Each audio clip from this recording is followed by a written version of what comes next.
Hi everyone, and welcome to SprueTube. This is going to be Series 1, Episode 2 of our crossover build. If you're interested to find out what crossover is, I suggest you check out the first video that we did in this sequence, which is also available on the channel at the moment. Hi Gareth, how are you doing? Have you had a good week? How are you surviving in the heat? Oh my goodness, it is so hot. It is really hot. It's certainly too hot to be at work, that's for sure. No, it's been a good week. When we started this process and uploaded, I was on the verge of having a bit of time off, and I certainly made the most of it from a modelling point of Okay, view. cool. Since being back at work this week, and we're recording kind of at the towards the back end of the week, it's nearly the weekend. I've done some little bits in the evenings, Sure, but sure. it's been a little job here and a little job there. To be Cool. honest, apart from not having much time, it has been really, really hot. Yeah, And my little workbench is in my office upstairs, and it is quite sure. toasty up here. So Yeah. yeah, Well, dribs and drabs. I'm fortunate that I'm sort of work downstairs with the window open. Tends to be in the evening when things are a bit cooler, which is good. So yeah, I'm tolerating it. But I'm actually away with work at the moment, so I'm in an undisclosed location, rather like Dick Cheney. And the good thing about this is that I've got air conditioning. So I'm sat in the All cool, even right, though it's quite warm outside. So I'm sat in the thanks for cool. that. And the downside is, of course, that I don't have my model in front of me. I don't have my workbench in front of me, but I've got some little bits and pieces that I can share anyway, so we can talk about how things have been going. Rather like yourself, I've been getting on with a few jobs here and there. It was really good to actually get started on the kit, which was the first thing to do. So just to recap, Gareth, if you want to tell us what you're building, you're on a Jaguar, aren't you? I am, and it's the Airfix 48 scale. It's the I'm going to still call it new because it Yeah. is new, and it's the newest kit that I've built. Full Okay. stop. Because Cool. Cool. as people will learn in future, I've only returned to this hobby in 2026. Mm. Um, I've sort of made hay while I've had the opportunity of getting back into it. So I've built some newer kits like the Airfix Meteor, which I think is a newer build, but this Jaguar is far and away the newest that I've built. Yeah. Excellent. So, Your kit definitely isn't. No, very much not. So obviously, we both decided to build two Squadron aircrafts. You're building the 1970 era two Squadron Jag, and I'm building the aircraft that came before that, which is the Phantom FGR2. So the kit I'm using is the Revel boxing, which is from the early 2000s. However, the kit itself predates that. It's a Hasegawa kit from the late 1980s, so almost 40 years old. Which is quite surprising because it's a really, really nice kit. It's not up to the standards of modern kits, as you would expect, but it's far better than you would expect for a kit of that age. But we'll get into that now. So it was a really exciting moment. I always find that like the first time you actually cut plastic to be sort of there's quite a lot of anticipation there, and I really enjoyed that. Totally, yeah. So yeah, I got to cut the plastic and started off with the cockpit, as one does. I tried to do something a little bit different with this when it came to painting it. So I primed the whole thing in black to start with, using Ammo MIG one-shot black primer. And then when that had dried, I sprayed grey on top of that, but I sort of sprayed downwards so to maintain a little bit of the black showing through, to give the whole thing a little bit of depth, really. So some of the black in the lower part of the cockpit was showing through. I'm not sure it worked all that well. It worked in places just to give a little bit of shadow, but I don't think it was fantastic. But anyway, moving on from there, the next thing I did was to detail the instrument panels. So I used some black, I used a Vallejo flat black to pick out the instrument faces. And then once that had dried, I used some cockpit decals by Airscale. They are just cockpit instruments, so individual instruments. It looks a bit fiddly, to be honest, but actually they're quite easy to use. You just use a knife, cut out the instruments that you want to use. In fact, as you can see, I've used a few of these already before I'd actually started using this set, so there's a few gaps. And then they're just used in the manner of normal decals, so soak in water and then slide onto the instruments. They just give a little bit more detail and a little bit more depth to the panel. You, I you did, showed those. You showed those to me when you were about to use them, and I hadn't yeah. seen those before, and I thought they looked fantastic. Yeah, they're really, really nice. I've got as you can see, I've got the set for the instruments, and also for sort of cockpit placards and things like that, which we'll come on to because there's a few of those I used on the ejector seats. And they just give a little bit more detail, they just give a bit more depth, and it's quite a nice thing to use. And as I say, they're a lot easier than you think. I sort of want to try and keep my modelling as simple as possible. I think we've spoken about this, that we're not professionals, we're just hobbyists. And I don't want this to come across as being a particularly difficult, a particularly challenging thing to do, because it's really not. It's really quite easy, and I would say anyone can do it. They do settle well with a little bit of microsol on them, and then a bit of a cotton wool bud pressed down on it. And once they've been done, I always overspray a little bit of matte varnish as well, and that just tones everything down and just gives everything the same finish. But yeah, I'm quite pleased with how they turned out. So once I've got those fitted, turn my attention to the seats. Now, what I've decided to do with this kit really is to not spend any money on it. It sounds daft, but well, you've already spent $9.99. I know, right? $9.99 in 2004, obviously. But yeah, I decided to not spend any extra. So any extra stuff that goes in the kit, I wanted to come out of the spares box or something that I've fabricated myself. So the ejector seats I decided to use were actually from a Meng F4, which I built last year or earlier this year. And I ended up using some resin seats for that, so I had the seats left over.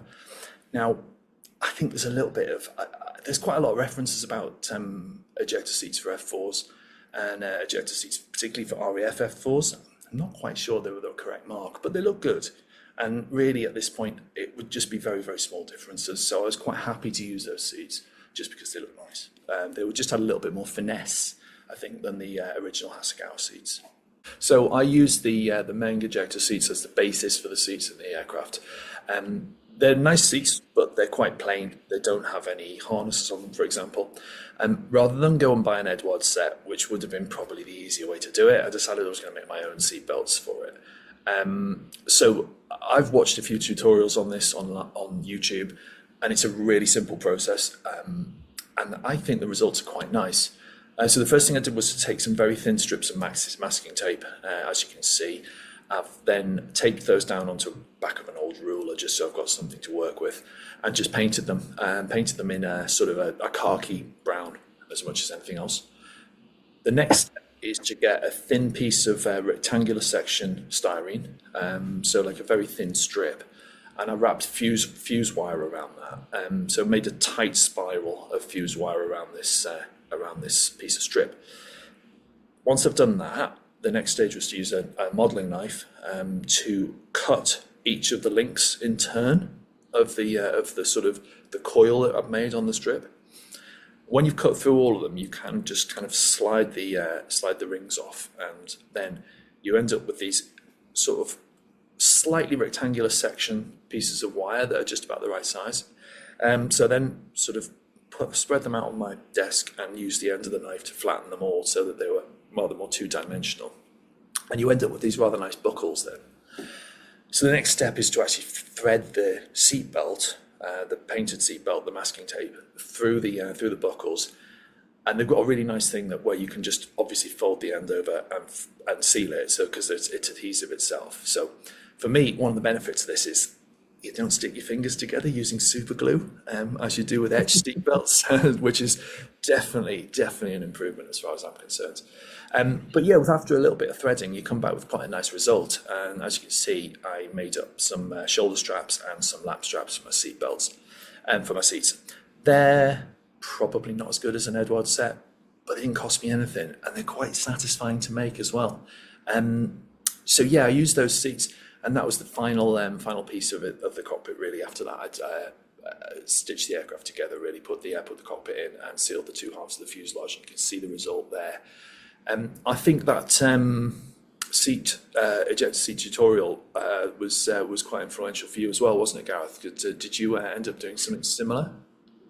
I did, and can I just say as well, for a kit that's the age of the kit that you're building, I think the cockpit looks fantastic. It looks really good, and that's straight out of the box. So yeah, it's really good. So what I said in episode 1 was that I was going to build the aircraft entirely out of the box, and B, I was going to use the pilot figure because I hadn't really done that, and that's a real throwback to me, because when I was a kid, I would never have built an aircraft and not put the pilot figure in the cockpit. That was all part of it. So I got the two pilot figures in the box. Funny old thing. There's a two-seater coming, isn't there? So they were ready for that. They were ready for that already. So I got an arm off of a Crusader pilot figure. I took the arm off of the Airfix pilot. I wanted to give him a bit more life, basically, and I sort of blended it a bit together. I had him sort of waving, as it were, and I painted him up. And I put him to one side, and then I started work on the cockpit. The cockpit is and I'm sure a lot of people know, it's quite dark. It's a very dark cockpit. It's basically a black cockpit. Really lovely details on the Airfix pieces, really lovely. So what I decided to do, I used the decal for the main instrument panel because it's really nice, but the detail on the side panels was too good to cover up, to shape, to remove and cover up with it, and then put a decal on. So I've used that for the front, but I dry brushed and did some paint work on the side panels. I was really pleased with how that looks. There's two seats in the box, one for the GR1, one for the GR1A. So you need to make sure you use the right seat for the variant that you're building. Took him from where I put him for safekeeping, and I put him in the seat. It just didn't look right. I think he was about 2 foot too short, to be honest. he looked like he was about halfway down the ejector seat. Okay. So it just didn't look right. So the pilot was the first victim of HR processes at Sprue Tube, I'm afraid, and we had to let him go, basically. Yeah. So he's gone off to be a garden gnome or something like that. A very small garden. That meant, yeah, exactly. That meant I then had a seat with very little detail, which is going to be a lot more visible in the model. So your tutorial was so useful, because I've ended up having my first go at making some straps and some buckles. Excellent. For the seat. The rest of the seat was fine, but there was none of that was included. No decal or anything for it. So I ended up doing that. Like you say, really rewarding, quite good fun, and quite enjoyed doing it. Bit fiddly, those buckles, but I'm very pleased with how the cockpit came out. And the first bit of building this kit, Paul, everything you could feel fits together so well. Even from those very first few bits of plastic, you can tell that this is something a bit special and something quite new. Sure. Oh, that's nice. That's nice. Yeah, I having built a few of the recent Airfix kits myself, I know exactly what you're talking about. Going back to the assembly on the Hasegawa kit, it's still nice. You can't really fault Japanese quality from the 80s. Any 80s, early 90s kits from Tamiya, from Hasegawa, they're always really good. So for me, there wasn't much difficulty putting it together. I should also mention, when we talk about the ejector seats, something else that I found that was really, really nice on those AirScale decal sheets. There was some stenciling on the real ejector seats that I thought was quite cool. On the top of the seat for the Phantom, the front and rear seat actually have a red placard saying front seat and rear seat. And I looked at the AirScale decals, and there were some little red decals on there with some writing on it, and I couldn't read it. Even with my magnifying glasses on, I couldn't read it. But I ended up getting my phone and zooming in on a photo of what it said, and I was absolutely overjoyed because they said front seat and rear seat on. So they went on the model, and it's just a tiny, tiny little detail that literally no one can see. But I quite like it. I quite like that it's there. You sent me a photo from one of Ian Black's books of a pilot sitting in his Phantom and you can see that placard on the seat. You can see, and it's so cool that you've got those on. I love that. That was cool. So once I got the kit assembled, the only real issue I had with it was around the intakes, where the intakes fitted onto the fuselage. I ended up with a bit of a step there and a bit of a gap. So that took quite a bit of filling and sanding. I'm not going to present this as a criticism of the kit because I don't think it is. I think it says more about my own techniques as much as anything else, that I probably could have done it better. So I've probably made a bit of work for myself as much as anything else.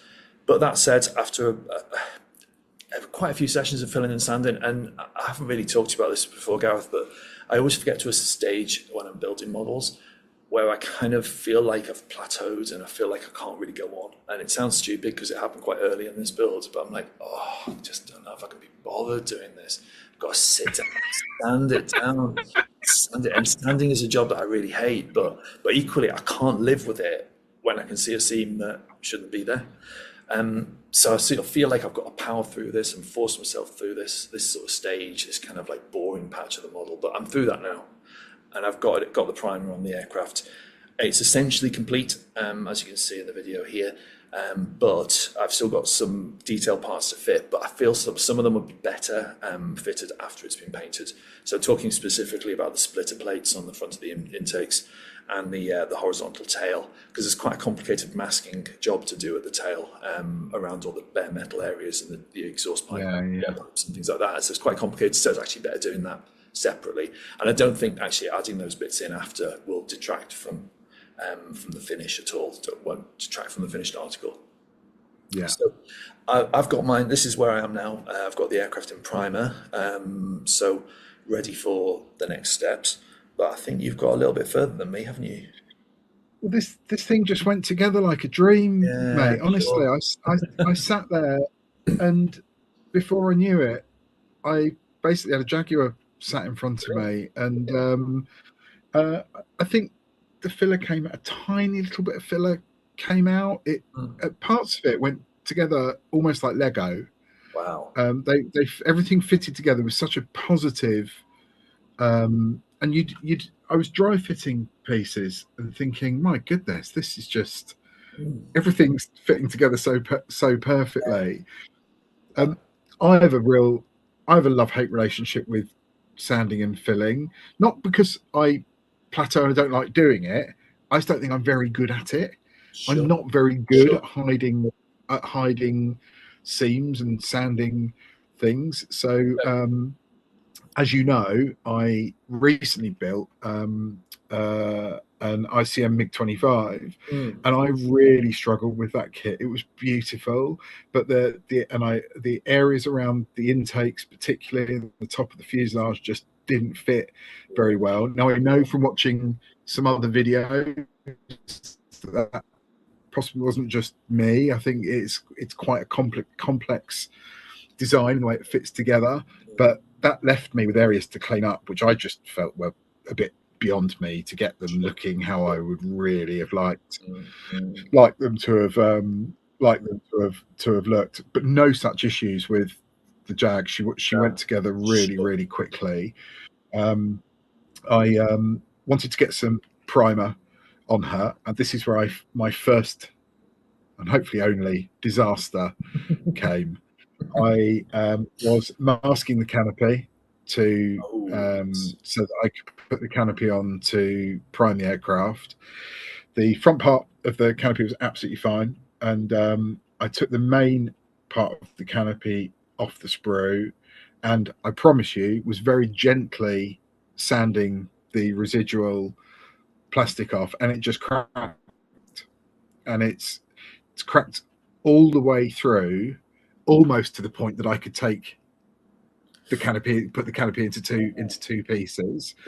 So yeah, very visible, unfortunately. So I carried on masking it anyway, so I could get everything primed up. I have written to Airfix. That was on a Friday. First thing on the Monday morning, they replied. They asked me for a few more details. Where did I buy the kit, the reference number, part number, etc., and it looks like they're going to send me another canopy. Oh, fantastic! So fantastic, which is really good, very impressive. Yeah, you can't really ask for more than that. No, that's great. No. Well, I'm pleased that you've managed to sort it out, because having driven my office chair over the windscreen of my Gareth when I was building that. I can sympathise. Fortunately, the kit comes with two windscreens, one with a wiper, one without. So wasn't my first choice, but I've ended up using the other one. So I can sympathise with that. It's easily done when you're sort of trying to work in a fairly limited environment as well, you know. And I'm pretty sure there may have been a weakness in the canopy because it's a piece of clear plastic. I was sanding it really gently, and it just went. Yeah. So it's the first time that's happened to me. So so I got a bit further ahead. I put some primer on the aircraft, and I actually decided to do that bare metal work around the jet pipes and everything next, because my masking and painting is improving, I think, but I still find some of that a bit daunting. And I thought, you know what? Before you've painted any camouflage, get that metal bit all done, get that masked off. You can just leave that until, rather than the other way round, which is what I tried to do with the MiG. I did the camo, then I tried to mask it to do the metal areas. And I left myself such a hard job in terms of the areas that needed to be masked, really complex shapes, and it was hard. It was hard. So I've done it the other way around. I had to go the other way around this time. Cool. But yeah, I very quickly had a Jaguar. I cannot recommend this kit highly enough. I'll probably say that again. I mean, as I said in the first video, it's an aircraft I'm very fond of anyway, and it's been a joy to see it coming together. It really has. Cool. Yeah, that's great. That's great to hear. No, as I say, I'm really definitely a big fan of modern airfix kits. I can't see anyone doing any better, to be honest. I mean, I know we have some fantastic manufacturers from the Far East, and I know that Tamir in particular, people talk about their F-35 being one of the best kits that has ever been produced. I haven't built it myself, but certainly it looks amazing. But for me, those new airfix kits are just as good as anything else. It's interesting what you're saying about it going together like Lego. I built the Gareth last year, and I was dry fitting the inner wing sections, and I dry fitted them and almost couldn't get them out because they fitted so beautifully. No gap at all. And I was thinking, I think I probably should have put some glue in here. But I have heard about people actually not gluing the wings on to make them easier to transport and things like that, for taking shows and whatever. You could probably do that with the Jaguar. Yeah. It's such a positive sort of snap fit to put them in. Yeah, sure. Yeah. That's great. Yeah. So that's where you're up to now. You've got the first parts of paint on it. Yeah, she's got camo. So very good. I had a few days to play with, and because that first part of the build, there was I wasn't on the struggle bus at any point. Got the primer on and was able to get some paint on the undercarriage bays and air brake bays. This lovely chromate yellow color as well, which is very, very distinctive, and it was quite fun to spray. It was it really stands out. It's always nice when you take the masking off something like that, and it looks the part then. Really good. Yeah. Really. So this week I've done a few jobs. So I've done the drop tanks are there, and I've painted them. The recce pod I've painted as well. Cool. They're going to need, the recce pod's got 9 decals to go on it, so I've got that to do. But I'll have a bit more time over the weekend to come, so I shall make some more progress then. Excellent. Yeah, that's my intention too. I'm home tomorrow, so for me the next stage is to get some paint on the model, and I think we're quite similar. I think you've got the wraparound grey and green scheme, whereas I've got dark green, dark sea grey on top, and then light aircraft grey underneath. And so our camos are exactly the same colours then. Yeah, with the exception of the underside, because it's sort of pre-wraparound camo days, really, my one. So that's where I'm headed next. That's what I'll be doing next. And again, I think that's always when things start to come together. I quite enjoy the painting steps, and then it just gets better from here on in. Really, now I've got through my plateau. I think I feel like I'll be moving forwards. And So hopefully we'll be doing two Squadron proud. Hopefully then. I hope so. I hope so. That's the intention. Yeah. I've got a really good book, RAF Germany since 1946, I think it's called. It's an old Midland Counties publication, and it's got some excellent photos in. And there's actually a really nice picture of a two Squadron F4 and a two Squadron Jaguar parked together, presumably at the changeover time. So yeah, it's quite nice to see that, and maybe someday we could actually park ours together and see whether we can get some pictures. Yeah, Try and replicate the photo. we should do That'd be that. nice. Yeah, we should try and do that. Right, that sounds great, Gareth. Should we leave it at there and try and catch up again in about a week's time and see where we've got to, and have another progress update then? Definitely, there'll be undoubtedly more to show. Oh, I hope so. I hope so. Excellent. Well, thanks for joining us. If you like what you see, please like and subscribe to the channel, and join us next week for an update on this and for any other content that we can find between now and then. Cheers. Take care. Bye bye. Thank you. Bye bye.